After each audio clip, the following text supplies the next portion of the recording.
नमस्कार। मैं प्रीति तलवार दशकों पहले लिखी अपनी एक कहानी पढ़ने जा रही हूँ। किसी के जाने के बाद उसकी इच्छा पूरी करने के लिए। कहानी का नाम है पीले कोट।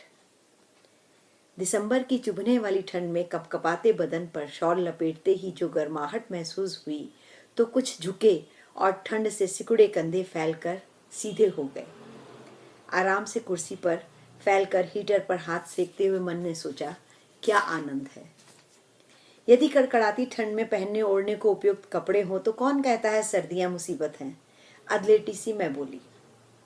अखबार पढ़ते पति एक नजर मुझ पर डाल कुछ इस भाव से मानो मेरा दिमाग चल निकला है, पुनः अखबार में खो गए। मन ही मन मैंने सोचा, तुम नहीं समझोगे अमीर बाप के बेटे, कंधों का फैलना और सिकुड़ना। मुझे यूं भी गुनगुनाती धूप में खाली बैठना और सोचना अच्छा लग रहा था। मन भाग कर कई दशक पहले के दिसंबर में पहुंच गया। अभी सर्दियां शुरू हुई थीं। पिता की 5 संतानों में नंबर 3 और 4 हम 2 बहनें। स्कूल घर से काफी दूर था। डीटीयू की बस पकड़कर हम दोनों 1 घंटे का सफर तय कर स्कूल पहुंचती थी। स्कूल की वर्दी के नीले रंग के स्वेटर पिछले 3 वर्ष से पहनते पहनते पौनी बाजू के बदरंग और सुराखों वाले हो चुके थे। पिताजी का वादा था कि इस बार दफ्तर से वर्दी में मिलने वाले बादामी लंबे कोट के कपड़े से वे हम दोनों के लिए कोट बनवा देंगे। मन खुशी से भर गया यह सुनते ही कि हम भी जेबों में मूंगफलियां भरकर, दोनों हाथ जेबों में ठूस कर मजे में सर्दियां काटेंगे। पर दर्जी की दुष्टता कहिए या नासमझी, दिसंबर आ गया और कोट तैयार नहीं हुए। इतनी सर्दी में वो भी दिल्ली की बसों में बिना गर्म कपड़े के सफर करना हम बच्चों के लिए बहुत बड़ी सजा थी। घर से निकलने से पहले पिताजी भाइयों के पुराने कोट बाजू मोड़कर हमें पहना देते थे, जिन्हें हम दोनों लोगों व सहपाठियों के मजाक बनने के डर से घर ओझल होते ही उतार देते थे। रोज के जानने वाले बस के सहयात्री तरस खाकर कहते, बेटे कोट पहन लो, बहुत ठंड है। नहीं अंकल, हमें ठंड नहीं लग रही। यह कहकर कड़कड़ाती ठंड झेलते हुए हम कंधे सीधे कर लेते थे। एक दिन उन कोटों से छुटकारा पाने के लिए हम दोनों जानबूझकर उतरने से पहले उन्हें बस में ही छोड़ गए। पर हाय, तब जमाना आसा नहीं था। अगले दिन बस में घुसते ही कंडक्टर ने कोट पकड़ा दिए। एक सुबह स्कूल जाने से पहले रोज की भांति धनीराम जी के घर कोट की दरियाफ्त करने पहुंचे तो उन्होंने कहा, कोट तैयार हैं, और झक पीले रंग के एक से लाल कढ़ाई वाले 2 कोट निकालकर थमा दिए। पर अंकल, वो तो बादामी रंग के थे, रुआंसे से हम बोले। तो उन्होंने सफाई दी, इसीलिए तो इतने दिन लग गए। दरअसल वो कपड़ा ही इधर उधर हो गया, और ये तो बहुत अच्छे हैं, कढ़ाई भी है। खैर हमने झटपट वो कोट पहने और बस्ता कंधे पर लटका जेबों में हाथ डाल चल दिए।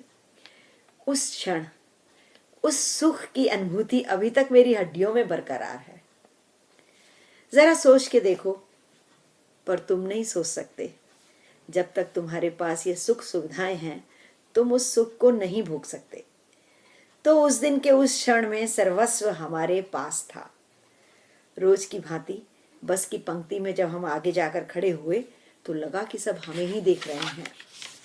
स्कूल पहुंचकर ये पीले कोट अपनी सुंदरता नहीं वरन पीले झक रंग के कारण सभी छात्राओं व अध्यापिकाओं के बीच आकर्षण का केंद्र बने, और होते न होते पूरे स्कूल में हम दोनों पीले कोट वाली लड़कियों के नाम से मशहूर हो गईं।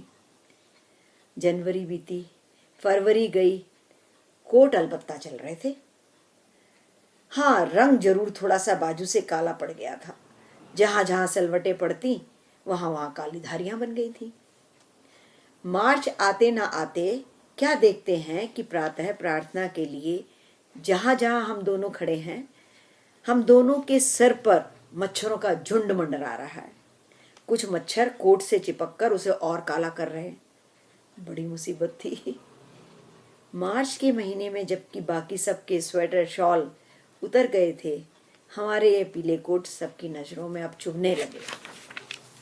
एक दिन छोटी बहन की कक्षा अध्यापिका ने उसकी कुछ शिकायत करने के लिए मुझे बुलवाया और मेरी कक्षा में पहुंचते ही बोली, ये लो, आ गया एक और नमूना।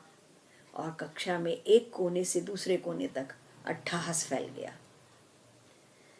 वह अट्ठहास और अध्यापिका का वह तंज आज तक नहीं भूल पाए और ना ही बच्चों का मन दुखाने वाली उन अध्यापिका जी को माफ कर पाए।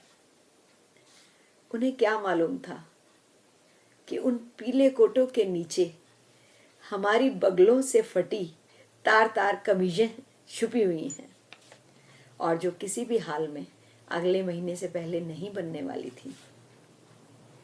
पतिदेव अब अखबार रखकर चुपचाप मुझे देख रहे थे। मेरे मुख पर क्रोध, दुख और शोक के भाव देखकर बोले, कोई परेशानी?